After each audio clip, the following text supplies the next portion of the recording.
আসসালামু আলাইকুম। আমি জুনাইদ। এই মুহূর্তে আমি আছি বিংহ্যামটন, নিউ ইয়র্কে। আজকে আমাদের এখানে অনেক স্নো পড়েছে। স্নোয়ের দিনেও আমাকে 8টার সময় ঘুম থেকে উঠতে হয়েছে। 8:15-তে আমি রেডি হয়ে বাইরে আসলাম। এসে গাড়ি ক্লিন করতে লেগেছে 10 মিনিট। তারপর যে জায়গায় যাচ্ছি সেখানে যেতে লাগবে 11 মিনিট। আজকে আমার দিনটা আপনাদের সঙ্গে আমি শেয়ার করব। আমার সঙ্গেই থাকুন। ব্যক্তিগতভাবে এই স্নোফল এবং এই যে দেখতে যে সাদা দেখা যায় সেটা আমার খুব ভালো লাগে। এই ওয়েদারটা একটু নিরিবিলি থাকে, দেখতে খুব সুন্দর লাগে। আমার কাছে মনে হয় যেন সবসময় যেন স্নোই হতে থাকে এরকম। এই মুহূর্তে আমি এসেছি ইয়েল স্ট্রিটের একটি বাড়িতে। এটি হচ্ছে এন্টিকট। এটি হচ্ছে 2 ফ্যামিলি একটা হাউস। রিসেন্টলি এটি আমি ক্লোজ করেছি 25শে নভেম্বর। আজকে 1 সপ্তাহ হয়ে গেছে। ওনারের উপরে আসলে ইলেকট্রিসিটি এবং গ্যাস, তো যেটা হয়েছে ওনার অ্যাকাউন্ট ঠিকই ক্রিয়েট হয়েছে গ্যাস কোম্পানি এবং ইলেকট্রিসিটি কোম্পানির সাথে, যেটাকে বলে নাইসেক, কিন্তু উনি হয়তো বলতে ভুলে গেছেন যে ট্রান্সফার করার জন্য সার্ভিসটা, সেই জন্য ওনারা গ্যাস এবং ইলেকট্রিসিটি গতকালকে বন্ধ করে দিয়েছে। সো আসলে গ্যাস বন্ধ করলে কিভাবে বুঝবেন? গ্যাস মিটার আর এইখানে একটা ক্যাপ, এই ক্যাপ ওনারা লাগিয়ে দিয়েছেন। এটা আসলে নাইসেক থেকে এসে এই ক্যাপটা খুলতে হবে। তো যাই হোক, আমি বাসার ভিতরে যেয়ে আমি আপনাদেরকে ডিটেলসটা শেয়ার করছি। দেখতে পাচ্ছেন ক্রিসমাস ট্রি সামনে, অনেকেই সাজিয়েছে তাদের বাড়িঘর লাইটিং করে ক্রিসমাস ট্রি দিয়ে, কারণ ডিসেম্বর 25 হচ্ছে বড় দিন, ক্রিসমাস ডে, সেই জন্য অনেকেই ডেকোরেশন করে থাকেন। বাইরে অনেক ঠান্ডা এবং স্নো, ভিতরে যে আপনাদের সঙ্গে আমি কথা বলছি। যারা বাড়ির ওনার তাদের একটা জিনিস খেয়াল রাখতে হবে, ইলেকট্রিসিটি এবং গ্যাস এবং ওয়াটার বাড়ি কেনার পর সেটি যত দ্রুত সম্ভব তাদের নামে ট্রান্সফার করে ফেলা। তার কারণ হচ্ছে একটা ভুলের কারণে অনেক কিছু ঘটতে পারে। সেটি কিরকম? যেমন ধরুন, এই বাড়িতে 2টি টেনান্ট থাকেন। তারা ভিতরে এখন টেম্পারেচার আছে ধরুন 45 ডিগ্রি সেলসিয়াস। এই টেম্পারেচারে আসলে কেউ বাড়ির ভেতরে থাকা সম্ভব না। সো গতকাল যেদিন আপনার ইলেকট্রিসিটি ডিসকানেক্ট করে দিবে, ওই দিন তারা লাইন দিবে না, তার পরের দিন লাইন দিবে। আজকে সেই লাইন দেওয়ার কথা, অটোমেটিক্যালি আসলে লাইন আমার পিছনে দেখতে পাচ্ছেন যে ইলেকট্রিসিটি দিয়ে দিয়েছে, কিন্তু গ্যাস এখনো দেয়নি। গ্যাস দেওয়ার জন্য একজন মানুষ সবসময় এখানে থাকতে হবে।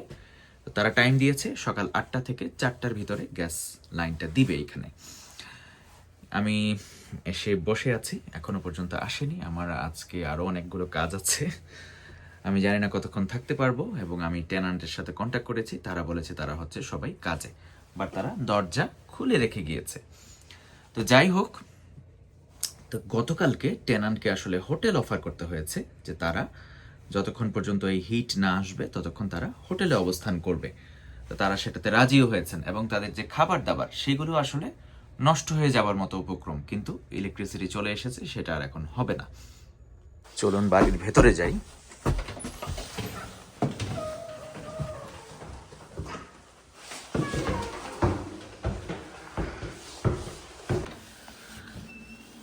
এটি হচ্ছে নিচতলার অ্যাপার্টমেন্ট।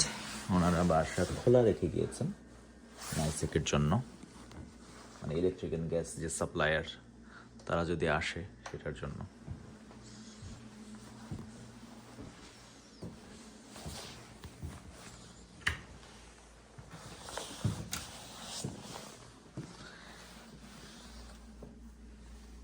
ইনসাইডের টেম্পারেচার দেখতে পাচ্ছি এখানে 47 দেখাচ্ছে, আসলে এটা 72 থাকার কথা।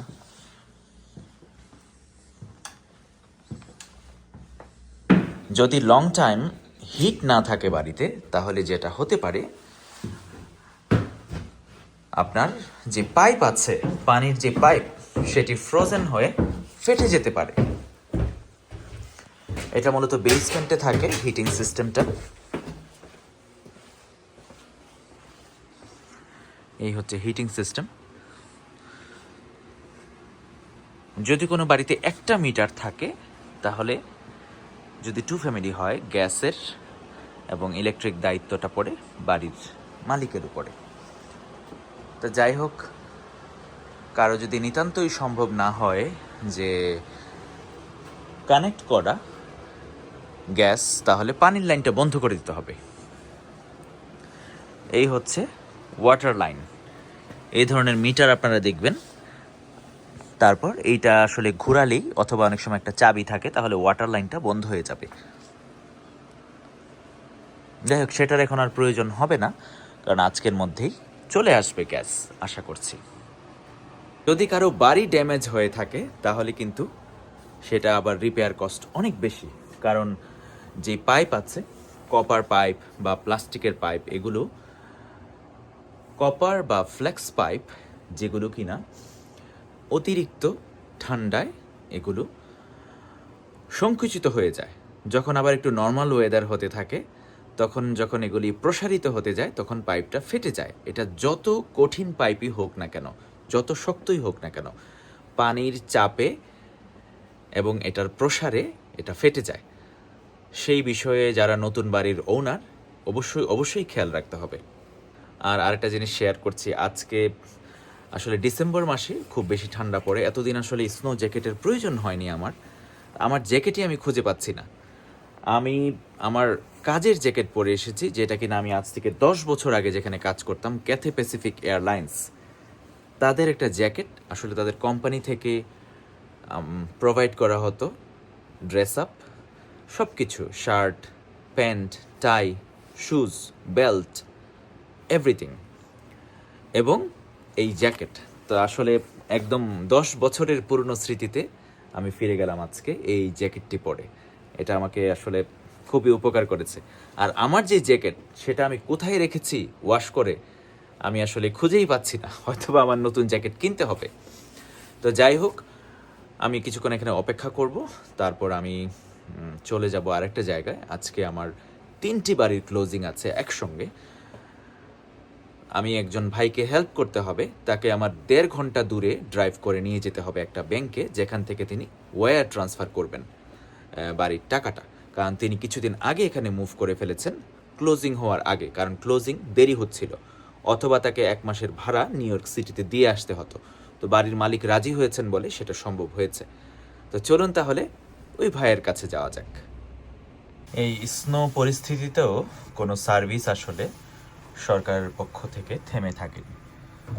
গার্বেজ যারা কালেক্ট করে এই ধরনের গাড়িতে গার্বেজ কালেক্ট করছেন। শুধুমাত্র আজকে স্কুলগুলো বন্ধ আছে।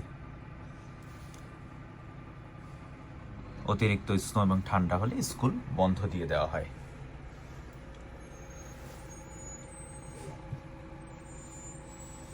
এটা হচ্ছে এন্ডিকট এলাকা, এইখানে ফ্রিতে গার্বেজ কালেক্ট করা হয়।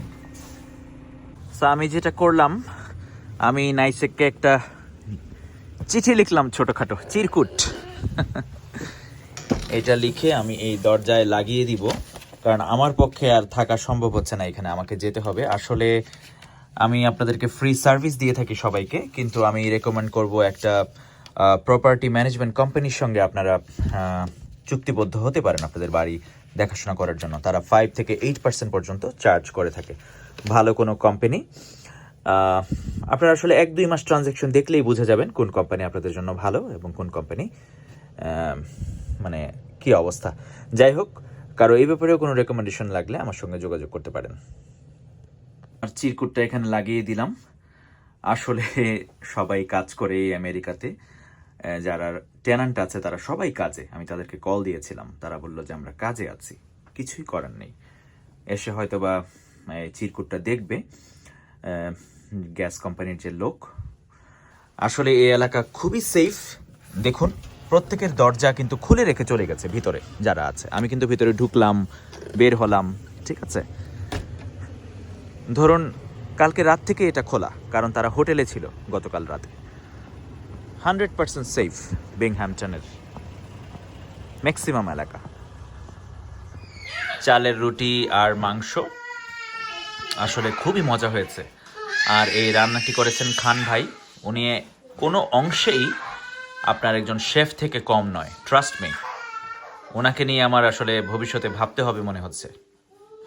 অসাধারণ রান্না। গতকালকে আমি এসেছিলাম, গতকালকে আমি খেয়েছি বিফ কারি, আজকে খেলাম চিকেন কারি, এক্সেলেন্ট, চালের রুটি দিয়ে। এই বাড়িটি আমাদের খান ভাই কিনেছেন আজকে। এই বাড়িটির ক্লোজিং হবে আজকে 2টার সময়। তা আমরা যাচ্ছি মন্টিসেলোতে। এ হচ্ছেন আমাদের খান ভাই। খান ভাই কেমন আছেন আপনি? আলহামদুলিল্লাহ ভালো আছি। আপনার কেমন লাগছে এই বিংহ্যামটনে? বিংহ্যামটা খুবই সুন্দর। I like this one, nice city. যাক, আপনার সঙ্গে আবার কথা হবে ইনশাল্লাহ। আমরা এখন যাই, ব্যাংকের কাজটা সেরে আসি। আমরা যাচ্ছি বিংহ্যামটন থেকে 75 মাইল বা 90 মাইল দূরে এরকম হবে, আমি আসলে ভুলে গেছি কত মাইল, মন্টিসেলোতে, যেখানে কিনা একটা টিডি ব্যাংক রয়েছে। ওই ব্যাংক থেকে আমাদের টাকা ট্রান্সফার করতে হবে অ্যাটর্নি অফিসে। আবহাওয়া আসলে খুবই প্রতিকূল, কারণ এই রাস্তাটি একদমই পরিষ্কার করা হয়নি, হয়তো বা পরবর্তীতে পরিষ্কার করা হবে। আমি এবং খান ভাই যাচ্ছি ব্যাংকের উদ্দেশ্যে। আমাদের ক্লোজিং হচ্ছে দুপুর 2টায়। মূলত এমনিতে 1.5 ঘন্টায় যাওয়া যেত, কিন্তু আজকে 2 ঘন্টা আরো বেশি সময় লাগবে, কারণ আমরা স্পিডে গাড়ি চালাতে পারছি না। স্নোতে সবসময় মনে রাখবেন আপনারা যারা গাড়ি চালান, রাস্তায় স্পিড লিমিট হচ্ছে 65, যেখানে কিনা সাধারণ দিনে 75 পর্যন্ত চালানো যায়, 75। আর আজকে আমি চালাচ্ছি দেখুন 36, 40 বা 50 এইরকম। তা আমি অল হুইল ড্রাইভ অপশনটি চালু করে নিয়েছি। বেশি জোরে গাড়ি চালালে গাড়ি অ্যাক্সিডেন্টের সম্ভাবনা রয়েছে এই সিচুয়েশন।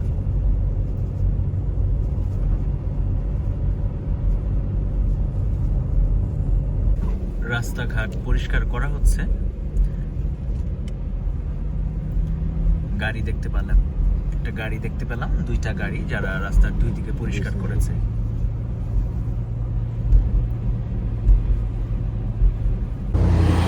আইস পরিষ্কার হচ্ছিল না গ্লাসের, এই ওয়াইপারের মধ্যে আইস জমা হয়ে গিয়েছিল, একটু নেমে এগুলো ঠিক করলাম। ট্রাক নিয়ে বের হয়েছে আজকে। It runs good, like 4 wheel drive যখন চালু করা হয় তখন এটা খুব ভালো চলে। স্নো পড়ছে, মোর দেন ইউজুয়াল টাইম লাগে আসলে। এলাকাটা দেখুন কত সুন্দর, স্নো পড়ছে আশপাশে। হাইওয়ের মাঝখানে দাঁড়িয়ে আছে একটা সাইডে। চলুন আবার রওনা দেওয়া যাক মন্টিসেলোর দিকে, টিডি ব্যাংকের উদ্দেশ্যে। আমাদের যাত্রা চলছে টিডি ব্যাংকের উদ্দেশ্যে মন্টিসেলোতে। আমরা আর 25-30 মিনিটের মধ্যে পৌঁছাবো। আসলে 1.5 ঘন্টার রাস্তা 3 ঘন্টা লাগলো। 10টার দিকে রওনা হয়েছিল, এখন বাজে 12:30 বা 12:38। তা আসলে বাইরে দেখুন, আসলে আমার কাছে খুব সুন্দর লাগছে এই দৃশ্যটা দেখতে, সেই জন্য আমি আপনাদের সঙ্গে শেয়ার করছি। পাশে হচ্ছে পাহাড়, আমার খান ভাই বসে আছেন, উনি নিউজ দেখছেন বিভিন্ন কিছু, আর আমি গান শুনছিলাম। আশপাশে আসলে প্রত্যেকটা জায়গা একদম সাদা হয়ে আছে সবকিছু, মানে অসাধারণ একটা দৃশ্য। যদিও ড্রাইভিং এর জন্য এই জায়গাটি রিস্কি, বাট আপনার যখন 4 হুইল ড্রাইভ অ্যাক্টিভেটেড থাকবে এবং টায়ারের কন্ডিশন ভালো থাকবে, এগুলিতে ড্রাইভ করা সহজ। তারপর আমি 50 মাইল বা 55 মাইল বেগে গাড়ি চালাচ্ছি। 50 মাইল আমি রেকমেন্ড করছি, বা 40 থেকে 50-র মধ্যে গাড়ি চালানো সেফ।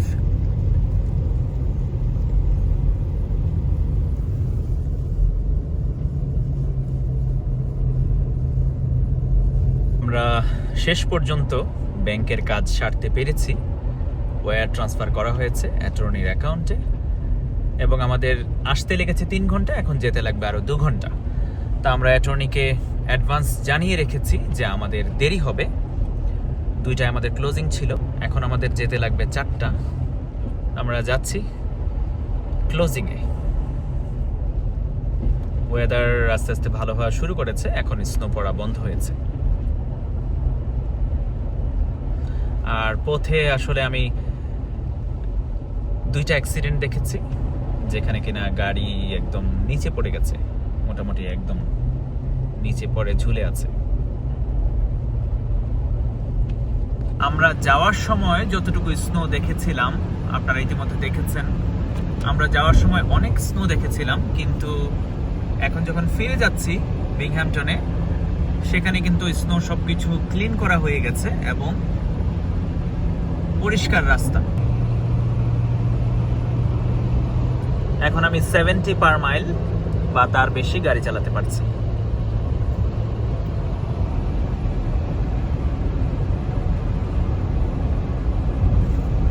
যারা বলেন যে বিংহ্যামটনের স্নো পরিস্থিতি কিরকম, ঠান্ডা কিরকম, ঠান্ডা হচ্ছে নিউ ইয়র্ক সিটি থেকে 4, 5, 6 এরকম বেশি হবে। আর রাস্তাঘাট আসলে এইভাবে পরিষ্কার করে দেওয়া হয় স্নো হওয়ার পরবর্তী।